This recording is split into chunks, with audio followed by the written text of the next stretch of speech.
अब बात करते हैं पर्वत की। मनोज बोला, दीदी जी मेरा पश्चिमी चंपारण जिला में भी तो पठार हैं, है ना। टीचर बोली, नहीं नहीं, उन्हें तुम पठार कह रहे हो, वे पठार नहीं बल्कि पर्वत हैं। पर्वत यानी कि पहाड़ हैं। देखिए, पर्वत जो होता है वो पहाड़ से थोड़ा बड़ा होता है, जैसे माउंटेन और हिल में फ़र्क होता है ऐसे। क्योंकि पर्वतों का ऊपरी हिस्सा सपाट नहीं होता, है ना, वो नुकीले होते हैं, शंकु जैसे होते हैं। जैसे कि आप यहाँ पर ये देख सकते हैं, यहाँ पर आप इस इमेज में भी देख सकते हैं ये कैसे पर्वत जो है आपको देखने को मिल सकते हैं। इनके ऊपर का हिस्सा जो है वो सपाट यानी कि बराबर नहीं होता, बल्कि नुकीला जैसा होता है ना, कम या ज़्यादा हो सकता है। ठीक, तो टीचर ने कहा कि नहीं, जिन्हें तुम पठार कह रहे हो, बल्कि वे पठार नहीं बल्कि वे पर्वत हैं, क्योंकि पर्वत का ऊपरी हिस्सा जो होता है वो सपाट नहीं होता और ये आसपास के क्षेत्रों से बहुत संकीर्ण होते हैं, यानी सिकुड़े हुए जगह पर होते हैं। जैसे कि आप देख सकते हैं यहाँ पर ये जो पर्वत है, इसके बीच में आप गैप देख सकते हैं, और ये आसपास के क्षेत्रों से ऊंचे भी होते हैं, बहुत ज़्यादा ऊंचे होते हैं। ठीक, ये लंबी श्रृंखला के रूप में भी फैले होते हैं। जैसे कि मतलब कि एक पर्वत, उसके पास जस्ट पास ही में एक दूसरा पर्वत, या फिर उसके पास में ही दूसरा पर्वत, है ना। तो ये ऐसे बहुत बड़े क्षेत्र में क्या फैले होते हैं। ऐसी श्रृंखला को पर्वत श्रेणी कहते हैं। जैसे कि मान लो कि एक ही जगह पर 2-3 पर्वत जो है आपस में जुड़े होते हैं, तो उन्हें माउंटेन सीरीज यानी कि पर्वत की श्रृंखला कहते हैं, है ना। बहुत ऊंचा होने के कारण, क्योंकि हम जानते हैं पर्वत बहुत बहुत ऊंचे होते हैं, है ना, और ये बहुत ऊंचे होने के कारण जो है कुछ पर्वतों पर हमेशा बर्फ जमी रहती है। ठीक, और इनसे कई नदियाँ निकलती हैं। जैसे कि ये यहाँ पर ये हिमालय पर्वत, है ना, यहाँ पर ये बहुत ही ऊंचा है, इस वजह से इसकी चोटी पर या फिर इस पर्वत पर बर्फ़ जमती रहती है ना, और पिघल कर बहती भी रहती है। ठीक, इस वजह से इन पर्वतों से अनेक नदियाँ जो है वो बहना शुरू करती है, यानी कि नदियों का निर्माण होता है।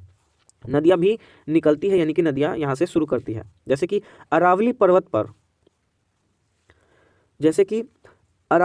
पर बर्फ़ तो नहीं जमती, लेकिन वहाँ भी वर्षा, देखिए अरावली पर्वत जो उतना ऊंचा तो नहीं है कि उस पर बर्फ़ जम जाए, है ना, लेकिन फिर भी जो बारिश का पानी उस पर होता है वो उस पर्वत से बहकर जो है वो जाता है, जिस वजह से यहाँ पर भी यानी कि इस पर्वत से भी नदियाँ बहुत सारी निकलती हैं। ठीक, बर्फ़ तो नहीं जमती, परंतु वहाँ भी वर्षा के पानी के कारण नदियाँ निकलती है। देखिए, हिमालय पर्वत की अधिक ऊंचाई के कारण, है ना, हिमालय पर्वत बहुत ऊंचा है ना, इस कारण इसकी शीर्ष पर यानी कि ऊपरी हिस्से पर, है ना, ऊपरी हिस्से पर बर्फ़ जमते हैं, लेकिन कम ऊंचाई के कारण अरावली पर्वत पर बर्फ़ नहीं जमता। अरावली पर्वत चूँकि हिमालय जितना ऊंचा नहीं है, इस वजह से उस पर बर्फ़ नहीं जमता, जबकि हिमालय बहुत ही ऊंचा है और उस पर बर्फ़ जमता है। पर्वतों का आकार एक जैसा नहीं होता। बिहार में बड़े पर्वत नहीं हैं, लेकिन छोटी छोटी पहाड़ियाँ ज़रूर हैं, है ना। बिहार में बड़ा पर्वत नहीं है, लेकिन छोटे छोटे पहाड़ी जो है बिहार में देखने को मिलते हैं, और इन्हें हम राजगीर, गिरियक, बराबर, हवेली, खगरपुर और मंडार हिल में जाकर देख सकते हैं। बिहार के इन क्षेत्रों में पर्वत देख सकते हैं, बड़े बड़े नहीं हैं, छोटे छोटे ही पहाड़ हैं। पर्वत से निकलने वाली नदियों के जल का उपयोग जो है सिंचाई यानी कि खेतों के फसल को, तथा पन बिजली उत्पादन यानी कि पानी से बिजली बनाने के लिए इस्तेमाल किया जाता है। ठीक, पर्वत से जो नदी निकलती है उनका जो पानी होता है उसका इस्तेमाल खेतों में और बिजली बनाने के लिए इस्तेमाल किया जाता है। पर्वत पर कई तरह के पेड़ पौधे तथा जीव जंतु पाए जाते हैं, है ना। पर्वत पर भी तो पेड़ पौधे होते हैं और जीव जंतु भी होंगे। पर्वत पर कई तरह के पेड़ पौधे और जीव जंतु पाए जाते हैं। इनसे हमें लकड़ियाँ, जो पेड़ पौधे होंगे उनसे हमें लकड़ी, चारा यानी जानवरों के लिए, है ना, चारा, औषधि यानी कि जड़ी बूटियाँ, और भी बहुत सारी चीज़ें मिलती है हमें, है ना, पर्वतों से। पर्वत पर्यावरण संरक्षण और वर्षा कराने में भी सहायक होते हैं। पर्वत जो होते हैं वो पर्यावरण, हमारे प्रकृति की रक्षा करने में और वर्षा कराने में भी मदद करते हैं। परंतु पर्वत पर यातायात कठिन है, यानी कि पर्वत पर आना जाना, है ना, ये थोड़ा कठिन होता है। जैसे कि हमारे मैदानी भाग में जो है हम एक जगह से दूसरे जगह आराम से चले आते हैं, चले जाते हैं, लेकिन पर्वत पर ये कठिन होता है। ठीक, क्योंकि हमें वहाँ पर खड़ी और बहुत ढलाव जो है चढ़ाई करनी पड़ती है। यहाँ खेती करना भी कठिन होता है ना, पर्वत पर खेती करना भी कठिन होता है। खेती करने के लिए किसान को सीढ़ीदार खेत बनाने पड़ते हैं, है ना। जो पर्वत के जो क्षेत्र होते हैं वहाँ पर किसानों को सीढ़ी नुमा यानी कि सीढ़ी जैसी ज़मीन को काट काट कर, है ना, जैसे कि यहाँ पे आप इस मैप में देख सकते हैं, सीढ़ी जैसी ज़मीन को काट काट कर बराबर करना पड़ता है और तब खेती करनी पड़ती है। जैसे कि मान लो कि ये पर्वत पहले ऐसा था, अगर इस पर हमें खेती करना हो तो हम क्या करेंगे, ये कुछ जब ये इसको काटेंगे, है ना, तो ये कुछ इस प्रकार से बाद में दिखने लगेगा। हम इसको क्या कर देंगे, काट देंगे, और ये जो हिस्सा है और ये वाले हिस्से पर हम क्या करेंगे, खेती करने लगेंगे। ठीक, जैसे कि ये पर्वत पहले इस प्रकार था, बाद में यहाँ से ये वाला एरिया काट दिया गया, फिर बाद में आगे ये वाला काट दिया गया और फिर ये वाला इतना काट के हटा दिया गया और सीढ़ी जैसा बना दिया गया। ठीक, और फिर उस पर जो है जो बराबर ऐसे सीढ़ी जैसी ज़मीन मिली वहाँ पर फसल या फिर खेती की गई। ठीक, तो इस तरीके से पर्वत पर खेती करना कठिन होता है और किसान वहाँ पर सीढ़ीदार खेती बना के खेती करते हैं। घने जंगल, अत्यधिक ऊंचाई और परिवहन के कमी यानी कि अभाव यानी कमी होने से यहाँ का जीवन मैदानी क्षेत्र की अपेक्षा कठिन होता है। यानी कि पर्वत पर घने जंगल होते हैं, ज़्यादा ऊंचाई है ना, परिवहन का अभाव है, परिवहन यानी गाड़ी, सड़क वगैरह इन चीज़ों की कमी है। इस वजह से पर्वत पर जीवन बिताना थोड़ा कठिन होता है मैदानी क्षेत्र के कंपेयर में, है ना। मैदानी क्षेत्र में तो हमें सब कुछ मिल जाता है, अच्छे तरीके से खेती होती है, सड़क मिल जाते हैं, रेल मिल जाती है, बिजली मिल जाती है, लेकिन पर्वत पर जो है इन चीज़ों को मिलना थोड़ा कठिन होता है, इसलिए वहाँ पर जीवन थोड़ा चुनौतियों से गुजरता है। पर्वतारोही यानी कि पर्वत के ऊपर चढ़ने वाले, है ना, हिल क्लाइंबर्स, पर्वतारोही का खेल जो है वो अधिक ऊंचाई वाले पर्वत पर होता है। पर्वतारोही जो का खेल अधिक ऊंचाई वाले पर्वत पर होता है। सैलानियों के लिए ये पर्यटक स्थल आकर्षण का केंद्र होता है, यानी कि बाहर के लोगों को घूमने के लिए ये जो पर्वत होते हैं जैसे हिमालय, है ना, ये लोगों के लिए पर्यटक यानी कि घूमने के जगह जैसा होता है, एक घूमने के जगह जैसा उनके लिए हो जाता है और वे लोग यहाँ पर घूमने के लिए आते हैं।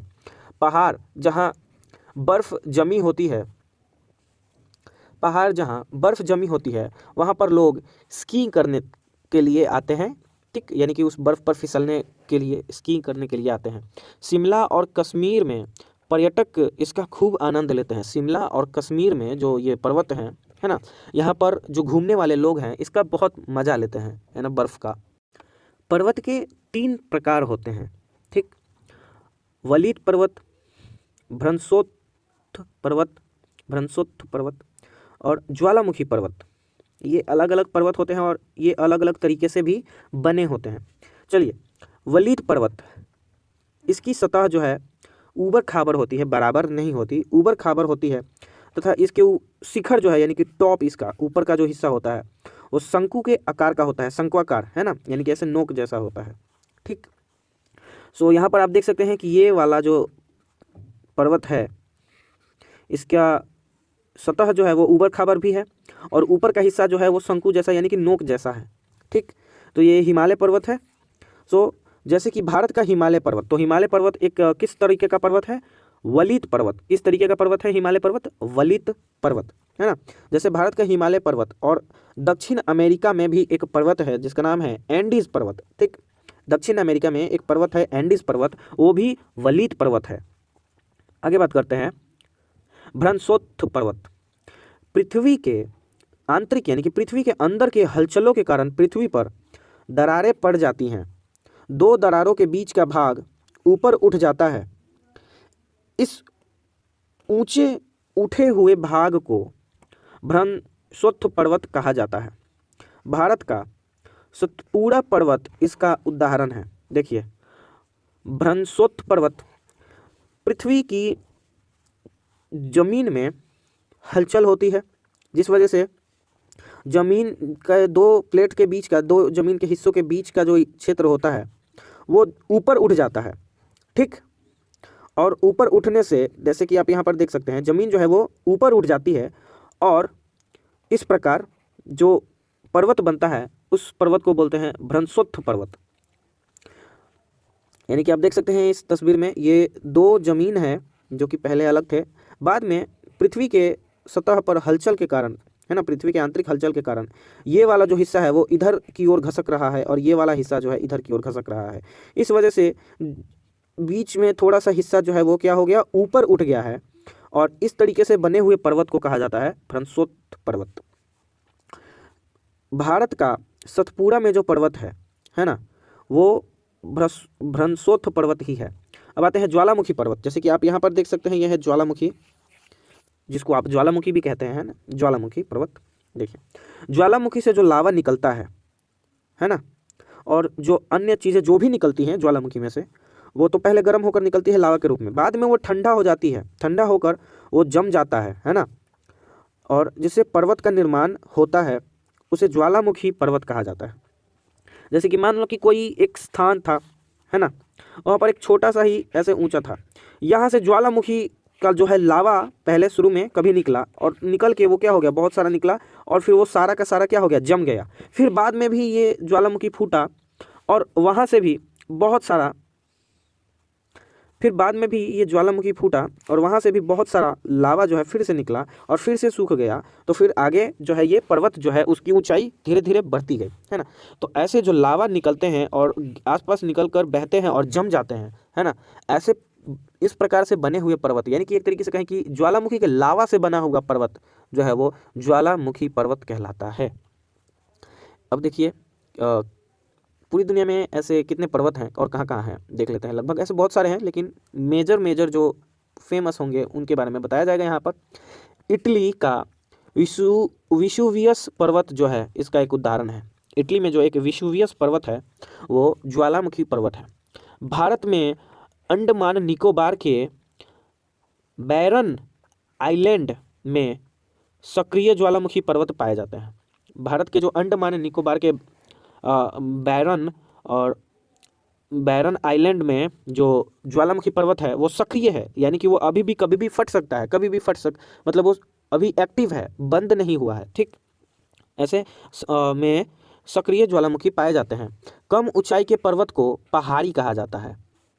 ऐसा पर्वत जिसकी ऊंचाई कम होती है उसको क्या कहा जाता है, पहाड़ या पहाड़ी कहा जाता है। पर्वत जैसे कि मान लो कि ये हो गया पहाड़ और ये हो गया पहाड़, तो ये वाला बहुत ज़्यादा ऊंचा है तो इसको बोलते हैं पर्वत, और पहाड़ जो होता है वो छोटे छोटे कम ऊंचाई वाले है ना जगहों को पहाड़ बोलते हैं।